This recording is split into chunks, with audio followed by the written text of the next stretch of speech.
पहले जब ध्यान समाधि लगाते थे तो उसमें कुछ मुद्राएं होती थी, हस्त मुद्राएं होती थी। हस्त मुद्राओं का हमारे जीवन में बहुत महत्वपूर्ण स्थान है, क्योंकि हस्त मुद्राएं आप कहीं भी किसी भी सिचुएशन में लगा सकते हैं। उसके लिए आपको प्रॉपर योगासन पोस्चर में आने की जरूरत नहीं होती।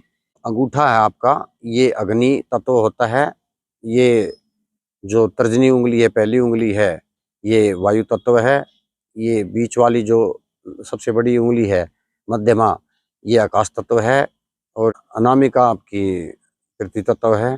और जो कनिष्ठा जो सबसे छोटी उंगली है, ये आपकी जल तत्व है। तो आप इन 5 तत्वों से अपने शरीर को कंट्रोल कर सकते हो, क्योंकि यहाँ पे जो नर्व की नसें जो एंडिंग है, वो हमारे ब्रेन से, हमारे नर्वस सिस्टम से डायरेक्टली कनेक्टेड हैं, डायरेक्टली सीधी जुड़ी हुई हैं हमारे। तो हम अपने हाथों में जो उंगलियां हैं, उनकी टिप से हम अपने तत्वों को बैलेंस कर सकते हैं। तो योगी महायोगी बैठते थे तो ध्यान समाधि में बैठते तो अपनी मुद्राएं लगा के बैठते थे कि पहली उंगली को अंगूठे से मिला के ऐसे गोल बना के, और बाकी उंगलियों को ऐसे मिला के, और ये ऐसे आपको, ये ज्ञान मुद्रा ध्यान मुद्रा है। जब आप ज्ञान मुद्रा ध्यान मुद्रा लगाओगे और धीरे धीरे लंबी गहरी सांसें लेना आपको,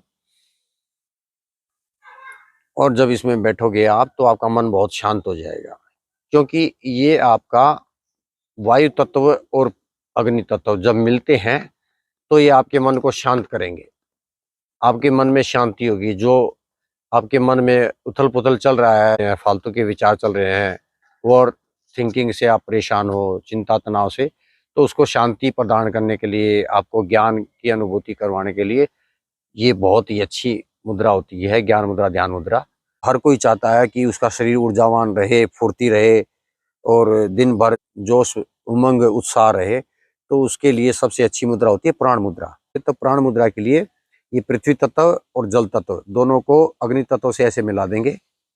तो जब आप ऐसे करोगे, बाकी 2 उंगलियां आपकी ऐसे सीधी रहेंगी। प्राण मुद्रा के लिए अनामिका उंगली और कनिष्ठा उंगली को अंगूठे की टिप से ऐसे मिला दीजिएगा, तो ये प्राण मुद्रा होती है। प्राण मुद्रा में ऐसे आप ऊपर की तरफ हथेली को ऐसे रख के और प्राण मुद्रा में आप बैठिएगा, तो प्राण मुद्रा आपके प्राणों का संचार बढ़ाएगी, ऊर्जावान रहेगा, शरीर फुर्तीला रहेगा, आपको एक आनंद की अनुभूति रहेगी, ऊर्जावान रहोगे आप। ये ऐसे आप दोनों हाथों को ऐसे, उंगलियों को ऐसे खोल लीजिएगा, और ऐसे खोल के और आपस में इन टिपों को ऐसे जोड़ दीजिएगा, उंगली की टिप को। तो जब आप ऐसे बैठोगे, जब ऐसे करोगे, तो ये हाकनी मुद्रा होती है। तो हाकनी मुद्रा, ये देख लीजिएगा आप, हाकनी मुद्रा है। तो हाकनी मुद्रा को ऐसे आप अनाहत जो है केंद्र, यहाँ पे हृदय के पास, हार्ट के पास ऐसे लगाओगे और आप ध्यान करोगे। इससे आपका लेफ्ट ब्रेन और राइट ब्रेन दोनों की फंक्शनिंग साथ में बहुत अच्छी हो जाएगी। आपका आपका माइंड बहुत शार्प हो जाएगा, आपकी याददाश्त बहुत तेज हो जाएगी, आपको हर चीज़ याद रहेगी, आपकी भूलने की बीमारी दूर हो जाएगी। बच्चों के लिए, बच्चे जो पढ़ेंगे उनको सब याद रहेगा। और आपके ब्रेन के लिए, क्योंकि ये आपके लेफ्ट ब्रेन और राइट ब्रेन, जो बायां ब्रेन का हिस्सा मस्तिष्क है और दायां मस्तिष्क, दोनों की फंक्शनिंग को एक साथ जोड़ के और बहुत पावरफुल बना देता है।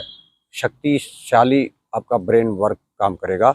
आप इसको, हाकनी मुद्रा को आप यहाँ अनाहत केंद्र पे भी रख सकते हो, और आप चाहो तो ऐसे अपने घुटनों पे भी ऐसे रख के, और ध्यान आपका भ्रू मध्य पे हो, अपने आप आंखों के बीच में हो, जहाँ वो है, जहाँ पे आप टीका लगाते हैं, और धीरे धीरे लंबी गहरी सांस लेना। देखना इसका बहुत लाभ मिलेगा। और मुद्राओं को कम से कम आप 10 मिनट लगाइए।